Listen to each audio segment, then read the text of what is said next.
Welcome back to another video here from San Luis Obispo County, SELPA. Some of you may be brand new to the IEP process, and some of you may have been doing this for quite some time.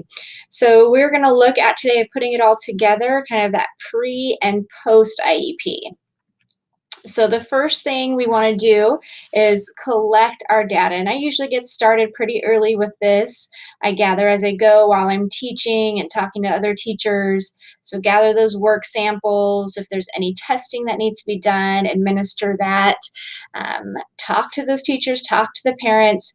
And my favorite part is talking to the student. So I always interview the student, whether they're little guys in first grade or whether they're high school age, and we're talking about transition. Kids love to talk about themselves, and the parents love to hear what their children have said. It's a great way to start off the IEP kind of in a fun way. So after you've collected all that information, you're going to obviously input it into the IEP documents. The IEP kind of just writes itself once you've collected all of those things. It makes it very easy to then determine your goals, your services. So that's why I always say start early when collecting your data.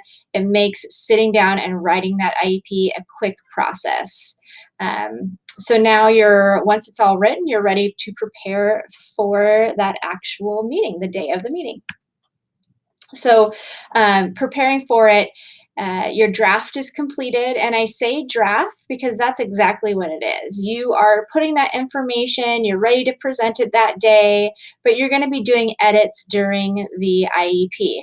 So also by writing draft at the top, you're letting the parents know that you are seeking their input. You're not predetermining anything. You want them to be part of this process. You want to write on that document. You want to change things up, but you are also showing them that you're prepared with that draft ready to discuss.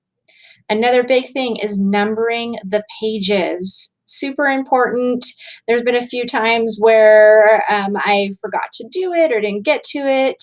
And it makes it confusing during the IEP meeting. The parents don't know where you are, what page you're on, and you want them to feel comfortable that you're not leaving anything out, that all the pages are there, and you're very transparent with them.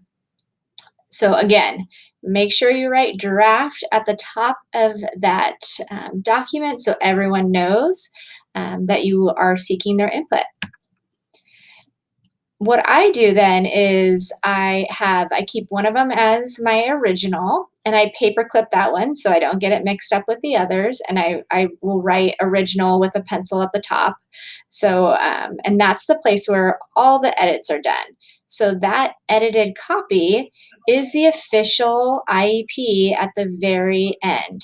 So that is the my colleague popped her head back there. That is the one that you need to give to the parent. Okay, so that is your legal copy. And then some people like to do the edits in SACE right away, and that's totally fine. They do it during the meeting. Someone's designated to get those things in there. That's fine as well. So additional paperwork that you need to have ready for your IEP, and usually at the start of the school year, I just print out a bunch of copies of these, so I am all ready and I just have to pull them out of my filing cabinet. But you have those procedural safeguards, and as you see, this is the document library in SACE. So that is where you can find your procedural safeguards. You see it down here. I highlighted it for you. We have the Medi-Cal notification, and that's all under the Assessment Plans and Parent Rights tab in the document library in SACE. And then there's also an excusal form, which we don't want to use very often. This is in kind of rare circumstances, and you can find that as well. You might also have other paperwork that your district requires, like a sign-in sheet. It has an attendance sheet where everyone prints their name, so it's easy to see who was there. Sometimes it's hard to tell by the signatures on the consent page. And then I highly encourage the CAC information sheet, our community advisory committee. We're always looking for new people to join and be a part of that. So your IEP is not finished yet, not yet. You've finished the actual meeting. You've given the parents a copy of the edits before they leave, whether it was done in SACE or you wrote on a document. Either way, they need to go home with a copy of all those edits on it. Um, and if they've consented and they agree with the IEP, everything is good, we're going to affirm that IEP. And then we're going to shred the draft copy so we don't get it mixed up with our original, and then send that original off to the district's designated location. Some people it's a district office. It's different for everyone, so you'll have to check with your site. Okay, and then last but not least, don't forget, this is the part a lot of people forget to do. Inform the teachers of the changes in the IEP, right? So we get all excited, IEP's done, we've gotten signatures, it's affirmed, we're great, we're ready to move on. Teaching is very fast paced and there's a lot going on. Don't forget, though, to inform the teachers of those changes in service, accommodations, goals. There's so much discussed at the meeting. So make sure all of their teachers know exactly what was changed. And remember, we are here to support. Don't forget to implement that IEP. It's an important document.